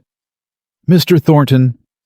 He turned. Hank was running toward him, the other children behind him. "Get them away from here," Caleb shouted. "Take them to the road." "But, do it!" Hank grabbed Lizzie's arm and pulled. She scooped up Rosie. Sam took Clara's hand. They ran. Caleb turned back to the barn. The horse's screams were getting weaker. He grabbed a bucket from the well, knowing even as he did that it was hopeless. The fire was too big, too fast. But he couldn't just stand there. He couldn't just watch. He threw water at the flames. It hissed and vanished like nothing. Then he heard it. Hoofbeats. Coming fast. He spun around. 3 riders emerged from the darkness, their faces covered with bandanas. One of them carried a torch. "Evening, Thornton?" Caleb recognized the voice. The scarred man from town. "You did this." "Prescott sends his regards." The man's eyes glittered above the bandana. "He wanted you to understand something. Legal papers don't mean anything out here. The county might have given you those kids, but we can still take everything else. Get off my land. We're going." The man raised his torch. "But we'll be back. And next time, it won't be the barn." He threw the torch onto the roof of the chicken coop. The dry wood caught instantly. Then they rode away laughing. Caleb stood there watching his livelihood burn, his hands shaking with rage he couldn't release. "Mr. Thornton." He turned. Hank was running back toward him. "I told you to stay with the others. They're safe. I came to help." The boy grabbed a bucket and started drawing water. Caleb wanted to argue, wanted to send him away, but there wasn't time. They fought the fire together. It took hours. By the time the flames died down, the barn was gone. The chicken coop was gone. 3 of the chickens had burned with it, but the house still stood. And the children were safe. That was all that mattered. Caleb sat in the ashes as the sun came up, his face black with soot, his lungs raw from smoke. Hank sat beside him, equally filthy. "What do we do now?" the boy asked. Caleb looked at what remained of his ranch. 4 years of work gone in a single night. "We rebuild." "With what? We got nothing." "We got each other." Hank was quiet. Then he spoke again, his voice hard. "I want to kill them. I know. They burned everything. They could have killed us. I know. So what are we going to do about it?" Caleb turned to look at him. 12 years old, covered in ash, his eyes blazing with a fury that mirrored Caleb's own. "We're going to survive," Caleb said. "We're going to rebuild. And then we're going to make sure Prescott pays for what he did. But we do it the right way, not with guns, not with fire, with the law. The law didn't stop this. No. But the law is all we got. And if we sink to their level, we become them." Hank's jaw worked. "I don't know if I can do that." "You can." Caleb put his hand on the boy's shoulder. "You're stronger than you think." The door opened. Lizzie stepped out. Rosie in her arms, Clara and Sam behind her. "Is it over?" Lizzie's voice was small. "For now." Caleb stood. "Come here, all of you." They gathered around him, 5 soot-stained children who'd already seen too much loss in their young lives. "I need you to listen to me," Caleb said. "What happened tonight was bad, real bad, but we're still here. We're still together. And as long as that's true, we haven't lost." But the barn, Sam started, can be rebuilt. The chickens can be replaced. What about us? Clara's voice trembled. Can we be replaced? Caleb crouched down and took her hands. No, he said firmly. You can't. And that's why they didn't win. They wanted to break us. They wanted to make us run. But we're still standing. He looked at each of them. We're still standing. Clara threw herself into his arms. The others followed. They stood there in the ashes of everything Caleb had built, holding on to each other. And somehow, they were stronger than before. Sheriff McAllister arrived before noon. He surveyed the damage with grim eyes, then turned to Caleb. Prescott's men. Who else? Anyone see them? I did. But they were masked. McAllister sighed. Without proof, there's nothing I can do. I know who it was, the scarred man Carter. He works for Prescott. Knowing and proving are two different things. Caleb's hands clenched. So that's it. They burn my ranch, and nothing happens. I didn't say nothing. McAllister lowered his voice. I've been doing some digging. Prescott's got enemies, people he's wronged over the years, people who might be willing to talk. Talk about what?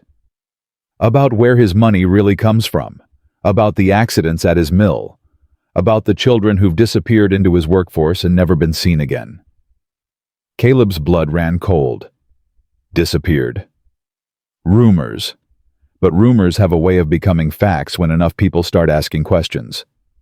What are you saying? McAllister looked at him steadily. I'm saying that Prescott's been untouchable for a long time. But every man has secrets, and if we can find his... He paused. You still got friends in this county, Caleb. More than you know. People are starting to wake up to what Prescott really is. How does that help me? It helps because you're not fighting alone anymore. McAllister mounted his horse. Keep your head down, protect those kids, and let me do my job. He rode off. Caleb stood in the ruins of his barn and wondered if hope was a weakness or a strength. That afternoon, something unexpected happened. A wagon appeared on the road, then another, and another. Caleb grabbed his rifle, but Hank stopped him. Wait, look. The wagons were full of people. Families from town, farmers from neighboring ranches, men with tools, women with food, children with wide eyes.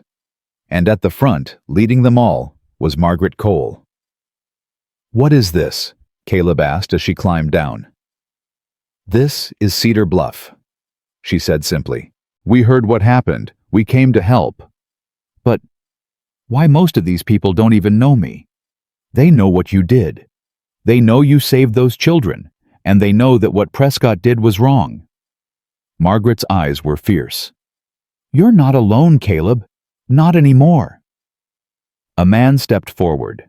Caleb recognized him from the general store. Name's Hollister, the man said. I got lumber. My sons can help with the framing. Another man joined him. I got nails and tools. A woman spoke up. I brought food, enough to feed everyone for a week. More voices, more offers, more help than Caleb had ever expected or asked for. He didn't know what to say. His throat was too tight for words. Lizzie stepped up beside him and took his hand. Thank you, she said to the crowd. Thank you all. The work started immediately. By nightfall, the skeleton of a new barn stood where the old one had burned. It wasn't finished, wouldn't be for days, but it was something. It was proof that destruction wasn't the end. Caleb worked alongside the men until his hands bled. Margaret organized the women and children. The Thornton kids pitched in wherever they could. And something shifted in the air. For the first time since Caleb had bought those children, he felt like part of a community, like he belonged somewhere. When the last wagon finally left, Caleb and Margaret stood together in the gathering darkness. I don't know how to thank you, he said. You don't need to. I do. You organized all of this. You got people to help who had every reason to be afraid of Prescott. They were already angry. They just needed someone to show them it was okay to act on it. Caleb shook his head. You're something else, Margaret Cole. She smiled. So, are you Caleb Thornton? They stood in comfortable silence for a moment. Then Margaret spoke again, her voice softer. My husband. Before he died, he told me something. He said that love isn't about finding someone perfect. It's about finding someone worth fighting for. Caleb's heart stuttered. I wasn't looking for anyone, Margaret continued. After Thomas died, I thought I'd be alone forever. I'd made peace with that. She looked at him. Then you came along. Margaret, I'm not asking for anything. I just wanted you to know. She turned to leave. Caleb caught her hand. Stay, he said. She looked at him, her eyes searching his face. Please, he added. Stay. Margaret didn't answer. She just stepped closer and rested her head against his shoulder. They stood there together, two broken people finding something whole. From the window, 5 children watched. And for the first time, Rosie smiled. The next morning brought trouble again. A rider came at dawn galloping hard. It was one of McAllister's deputies, a young man named Thomas, who looked barely old enough to shave. Mr. Thornton. He was out of breath. The sheriff sent me. There's gonna be a trial. Caleb's gut clenched. Trial for what? Not for you, for Prescott. The deputy grinned. One of his workers came forward, told the judge everything. The fires, the threats, the children who went missing at the mill. There's gonna be a hearing tomorrow morning. The sheriff wants you there. Why me? Because you're a witness. Because those kids are witnesses. The deputy's face grew serious. And because Prescott's desperate.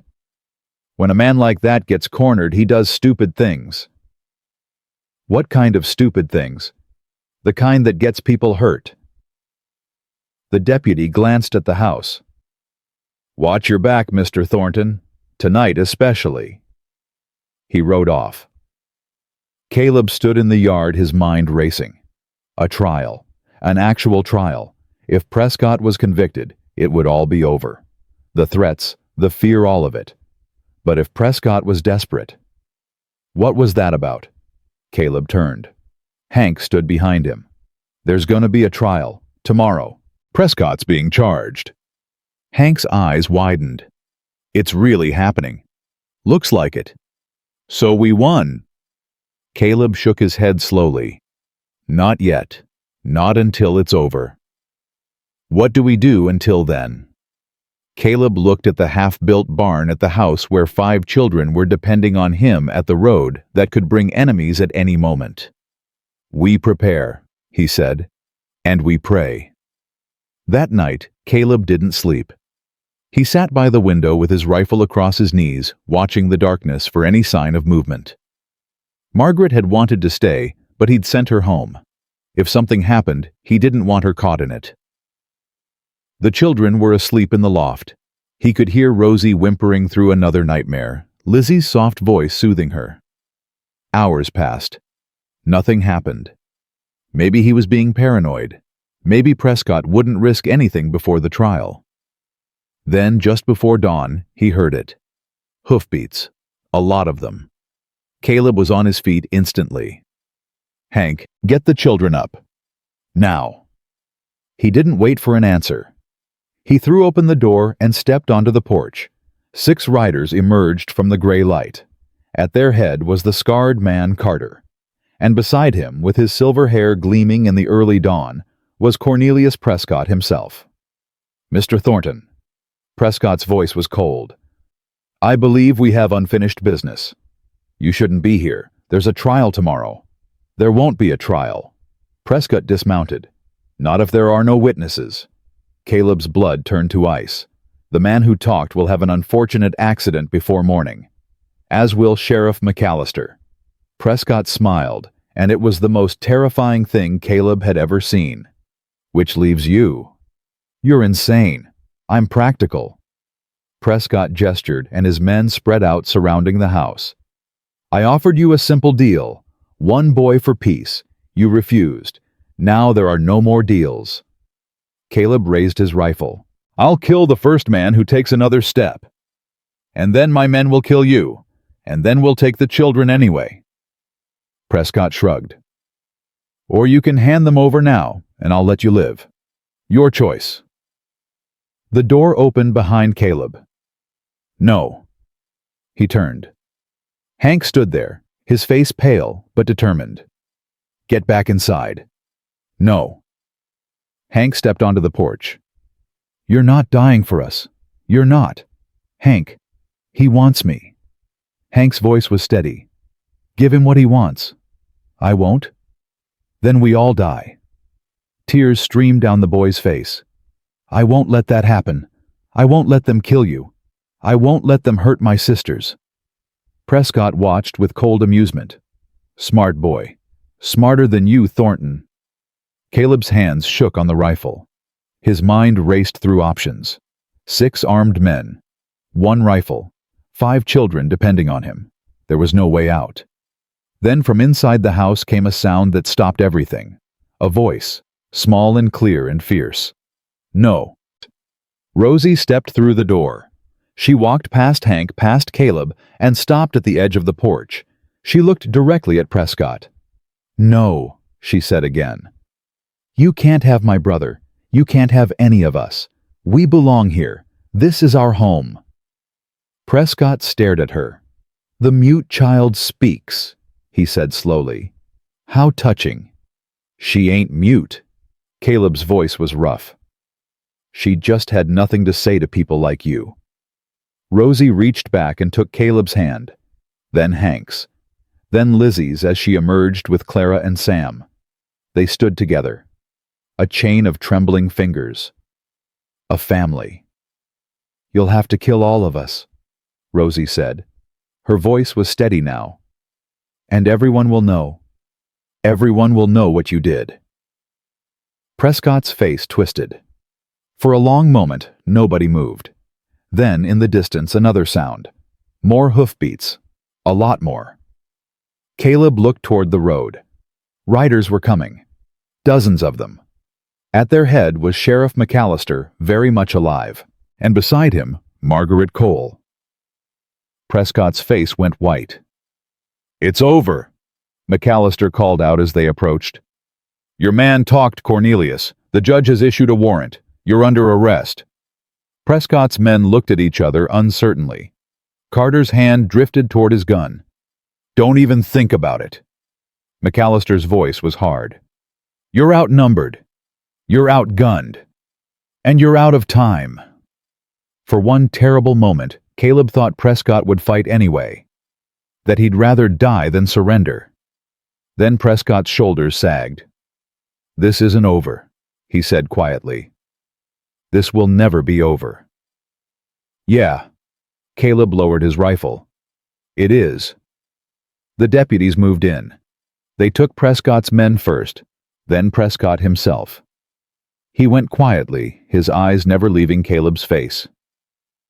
You've made an enemy today, Prescott said as they led him away. I've made a family, Caleb replied. I think I got the better deal. Prescott didn't answer. When the last rider disappeared down the road, Caleb finally let himself breathe. Then Rosie tugged on his hand. He looked down.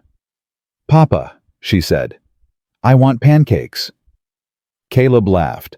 It started small, then grew, until tears were streaming down his face. Yeah, he said, picking her up. Yeah, sweetheart, let's make pancakes. The trial lasted 3 days. Caleb sat in the front row of the Cedar Bluff courthouse, flanked by Margaret on one side and Sheriff McAllister on the other. Behind him, the 5 children waited with nervous energy, their hands finding each other whenever the testimony grew too heavy. Prescott sat across the room, his silver hair still immaculate, his posture still proud. But something had changed in his eyes. The cold confidence was gone, replaced by something darker. Desperation, maybe. Or hate. The prosecution called witness after witness. Former mill workers who described accidents covered up. Families who'd lost children to Prescott's apprenticeship program. Business owners who'd been threatened into silence. And then they called Caleb. He walked to the witness stand with his heart pounding. He'd never been good with words, never been comfortable being the center of attention. But when he looked at those 5 faces in the gallery, he found his voice. He told them everything: the auction, the threats, the fire, the night Prescott came with his men. When he finished, the prosecutor asked one final question. "Mr. Thornton, why did you do it? Why did you risk everything for 5 children you'd never met?" Caleb was quiet for a moment. Then he spoke. "Because they needed someone, and I needed them." His voice cracked. "I lost my wife and daughter 4 years ago. I thought I'd never have a family again. Then I saw those kids standing in the snow holding on to each other like it was the only thing keeping them alive. And I knew." He paused. "I knew that's what family really is. Not blood, not papers. Just people who choose each other, who fight for each other, who refuse to let go." The courtroom was silent. Then from the gallery, a small voice. "Papa?" Rosie had stood up. Lizzie tried to pull her back, but the little girl slipped away and walked down the aisle. Every eye in the room followed her. She stopped at the witness stand and reached up toward Caleb. "Papa," she said again, "I want to go home." Caleb looked at the judge. The old man's eyes were wet. "I think we've heard enough," the judge said quietly. "Take your daughter home, Mr. Thornton." Caleb picked Rosie up and held her tight. She wrapped her arms around his neck and didn't let go. As he walked back to his seat, he passed Prescott. The old man's face was twisted with fury. "This isn't justice," he hissed. "This is a farce." Caleb didn't stop, didn't respond.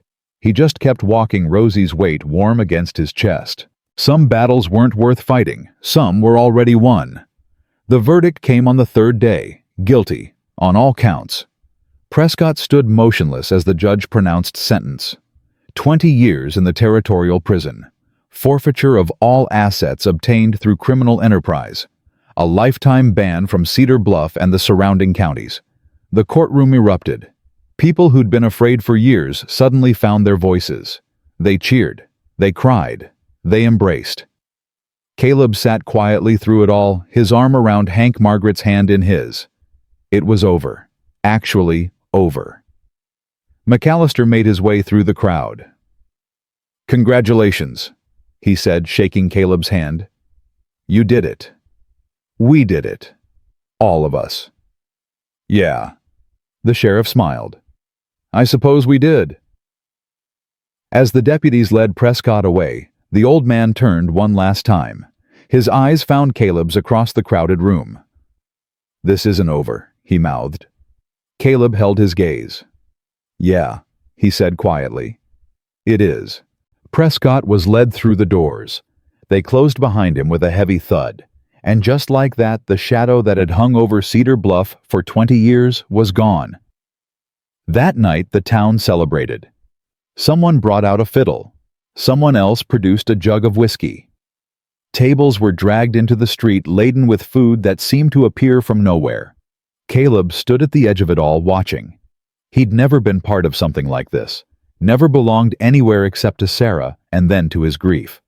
But tonight, people kept coming up to shake his hand, to clap him on the back, to thank him for standing up when no one else would.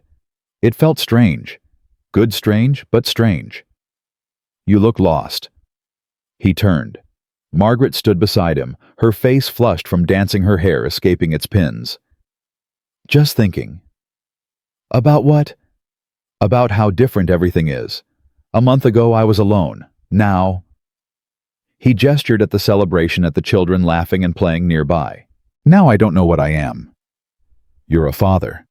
Margaret's voice was soft. "A good one." "I don't know about good." "I do." She stepped closer. "I've watched you with those children. I've seen how you protect them, how you listen to them, how you love them. That's what a good father does." Caleb's throat tightened. "I'm scared." "Of what?" "Of losing them. Of messing up.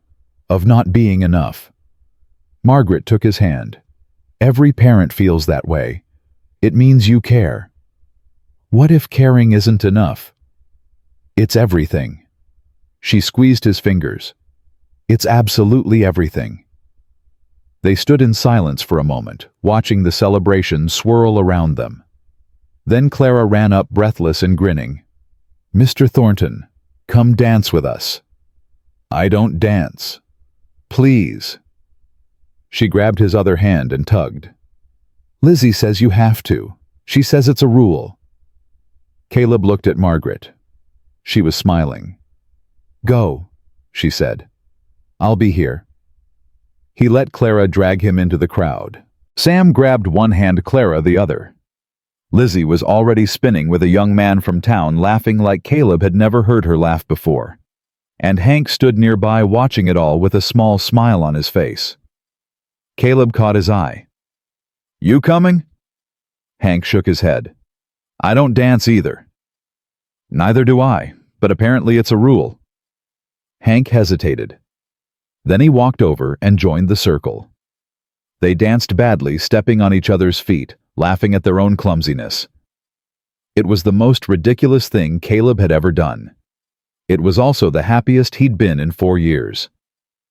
When the music finally stopped, Rosie tugged on his sleeve. "Papa?" He crouched down. "Yeah, sweetheart." "I'm tired." "Ready to go home?" She nodded. Her eyes already drooping. Caleb picked her up. She nestled against his shoulder, her thumb finding her mouth. "Come on," he said to the others. "Let's go home." They walked together through the quiet streets, leaving the celebration behind. Hank and Lizzie in front, Sam and Clara in the middle. Caleb with Rosie bringing up the rear. A family. His family. 2 weeks later, Margaret came to the ranch. Caleb was in the new barn finishing the last of the repairs. The townspeople had helped rebuild most of it, but there were always details that needed attention. "You've been avoiding me," Margaret said from the doorway. Caleb set down his hammer. "I've been busy." "For 2 weeks." "There's a lot to do." "Caleb." Her voice was gentle but firm. "Talk to me." He sighed and turned to face her. "I don't know what to say."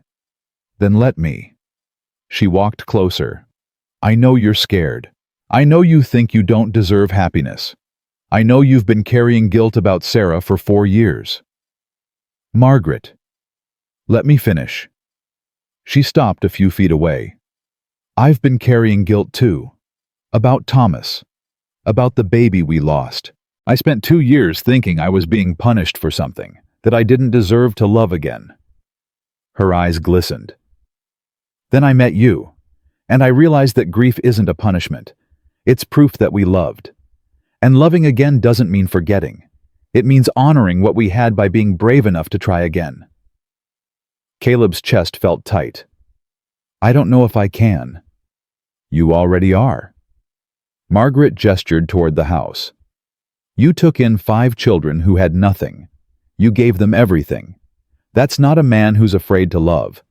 That's a man who's been loving so hard he forgot to notice." Caleb stared at her. "I'm not asking you to forget Sarah," Margaret said quietly. "I'm asking you to make room, for me, for whatever this is between us. And if I mess it up, then we'll mess it up together." She reached out and took his hand. "But at least we'll have tried."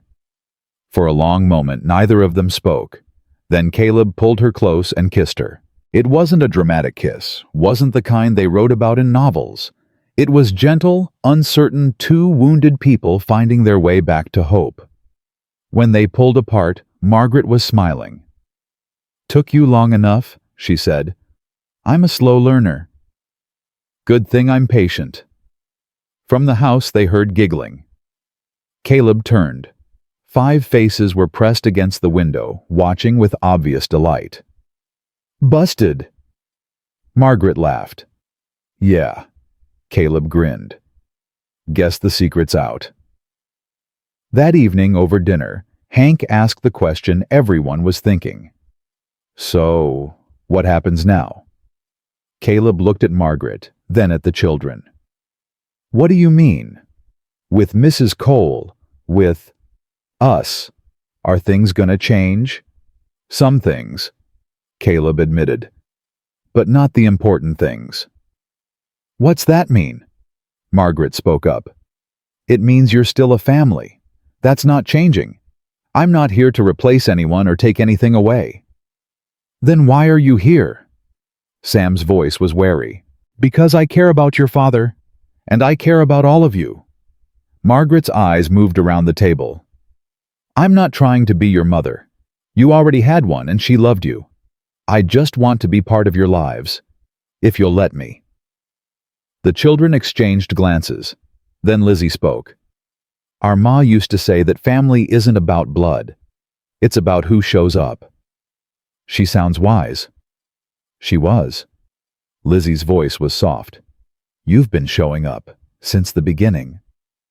Clara nodded. You brought people to help rebuild the barn. And food when we were hungry, Sam added.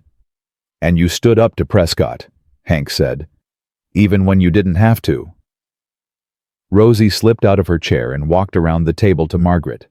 She stared up at her with those two big eyes. Are you gonna stay? She asked. Margaret looked at Caleb. He nodded. If you want me to, Margaret said. Rosie considered this.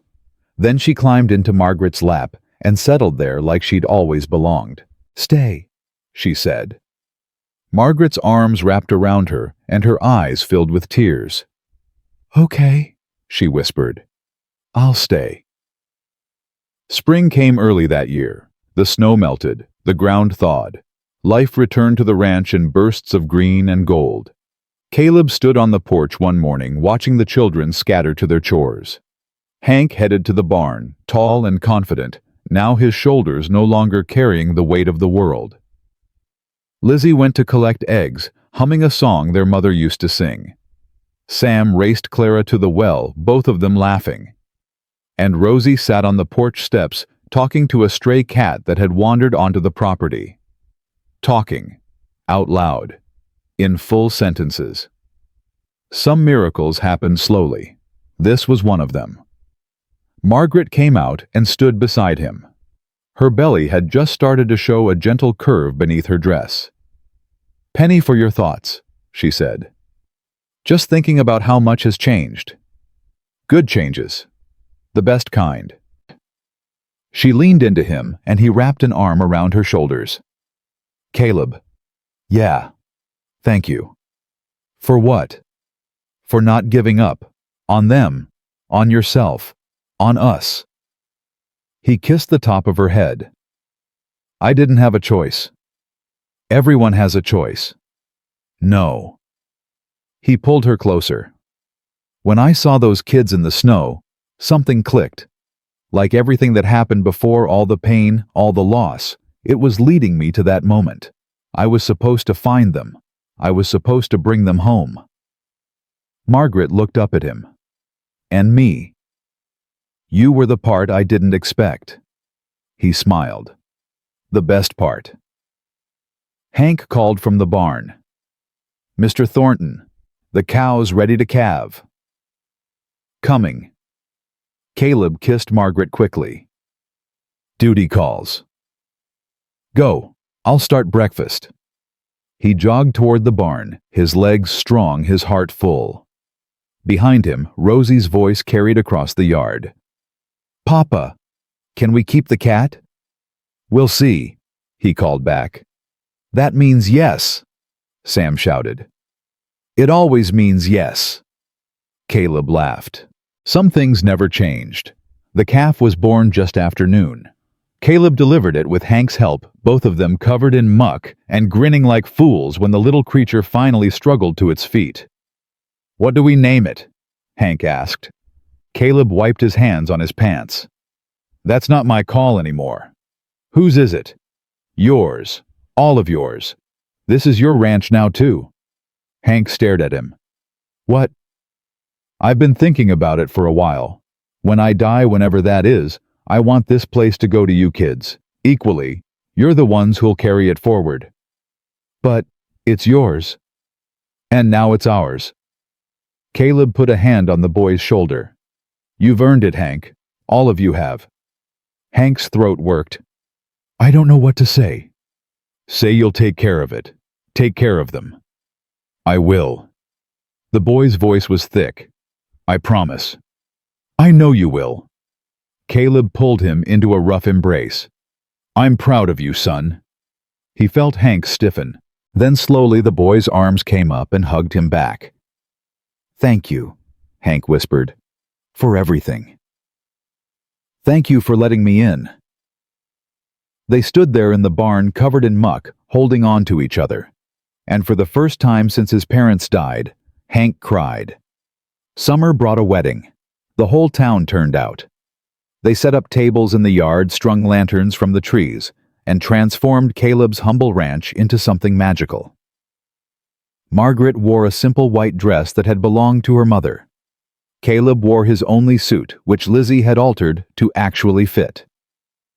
Sheriff McAllister performed the ceremony. It was short, simple, and perfect. When it came time for the vows, Caleb spoke from the heart. I've already buried one love. I thought that was all I'd get. Then you came along and proved me wrong. You didn't just give me a second chance. You gave all of us a second chance. This family exists because of you, because you were brave enough to stand with us when it would have been easier to walk away. He took her hands. I can't promise everything will be easy. I can't promise I won't make mistakes, but I can promise I'll be here, every day, for better or worse, for the rest of my life. Margaret's eyes were streaming, but she was smiling. I never thought I'd find this again, she said. After Thomas, after the baby, I thought love was something that happened to other people. Then, a stubborn rancher bought 5 children in a snowstorm and taught me that love isn't about what you lose. It's about what you choose to hold on to. She squeezed his hands. I choose you, Caleb Thornton. You and these beautiful, stubborn, wonderful children. I choose this family, today and every day. McAllister cleared his throat. By the power vested in me by the territory of Wyoming, I pronounce you husband and wife. You may kiss the bride. Caleb kissed her thoroughly to whoops and cheers from the crowd. When they finally pulled apart, 5 children were waiting. Does this mean she's our ma now? Clara asked. Margaret crouched down. Only if you want me to be. Clara threw her arms around her neck. I want. Sam joined the hug, then Lizzie, then Rosie. Even Hank stepped forward and put his hand on Margaret's shoulder. Welcome to the family, he said. Ma. Margaret burst into fresh tears, pulling them all close. Caleb stood back and watched his family, his heart so full it hurt. This was what he'd been waiting for. Through the war, through the loss, through the long years of grief. This moment, these people, this love. Fall came with a harvest and a new addition. Elizabeth Sarah Thornton was born on a crisp October morning. She had her mother's gray eyes and her father's stubborn chin. When Caleb held her for the first time, he wept. She's perfect, he whispered. She's loud, Hank observed from the doorway. The baby was indeed screaming at the top of her tiny lungs. She takes after her father, Margaret said weakly from the bed. I don't scream. You don't have to. You just glare and people do what you want. Caleb laughed, tears still streaming down his face. Rosie pushed past Hank and climbed onto the bed beside Margaret. Can I hold her? Gently. Margaret helped position the baby in Rosie's arms.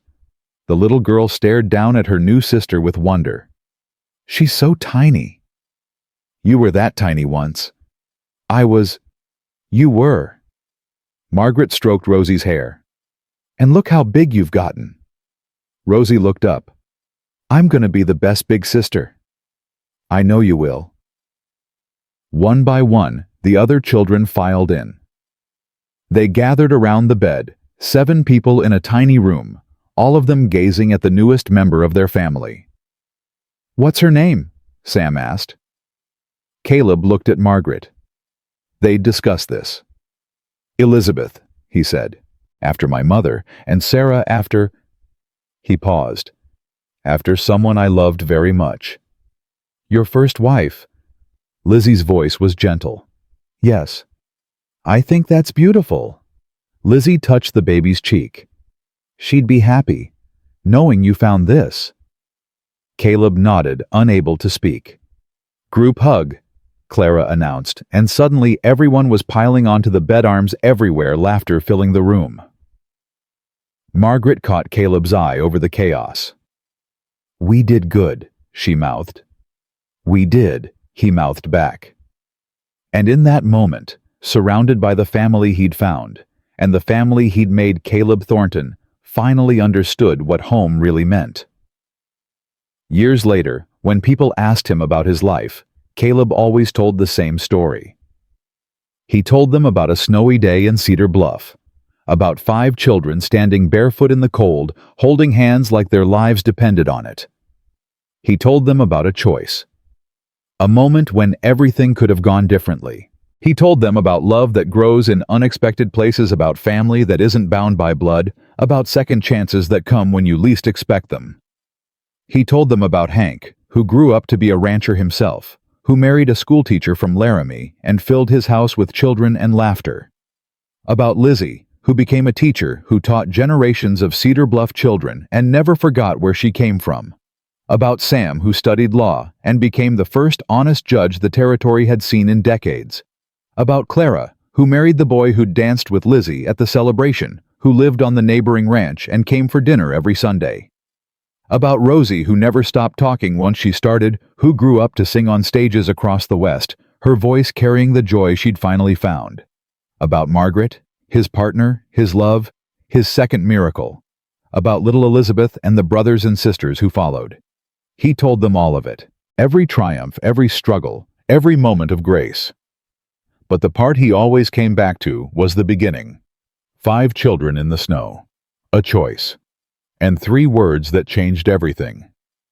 "Come with me." That was all it took. Not money, not planning, not certainty. Just willingness. Just courage. Just love. On the last night of his life, many years later, Caleb Thornton sat on his porch and watched the sun set over the hills. The ranch had grown. There were more buildings now, more animals, more life. Children and grandchildren filled the house with noise. Margaret sat beside him, her hair white now, her hand still fitting perfectly in his. "No regrets?" she asked. He thought about the question, really thought about it. "Not one," he said. "Not even the hard parts. Especially not those." He squeezed her fingers. "The hard parts made us who we are." She leaned her head on his shoulder. In the distance, they could hear laughter. Hank's grandchildren chasing chickens, Rosie's voice rising in song, the eternal beautiful chaos of family. Caleb closed his eyes and listened. This was what he'd built. Not the barn, not the house, not the land. This moment, this love, this legacy of people who chose each other. "Thank you," Margaret whispered. "For what? For not walking away that day. For choosing us." Caleb smiled. "I didn't choose you," he said. "You were always mine. I just had to find you." Margaret lifted her head and kissed him softly. "I love you, Caleb Thornton." "I love you, Margaret Thornton." They sat together as the stars came out, 2 people who'd found each other against all odds. And in the house behind them, the lights glowed warm and golden. Home. Finally, forever home. That winter morning in Cedar Bluff, Caleb Thornton had walked away from an auction with 5 children and nothing else. He'd gained a son who became his strength, a daughter who became his voice, children who became his purpose, a wife who became his heart, and a family that became his everything. Some people spend their whole lives searching for meaning. Caleb found his in a snowstorm in the eyes of 5 orphans in 3 simple words. "Come with me." He'd meant to save them. They'd saved him instead. And that was the truest love story of all.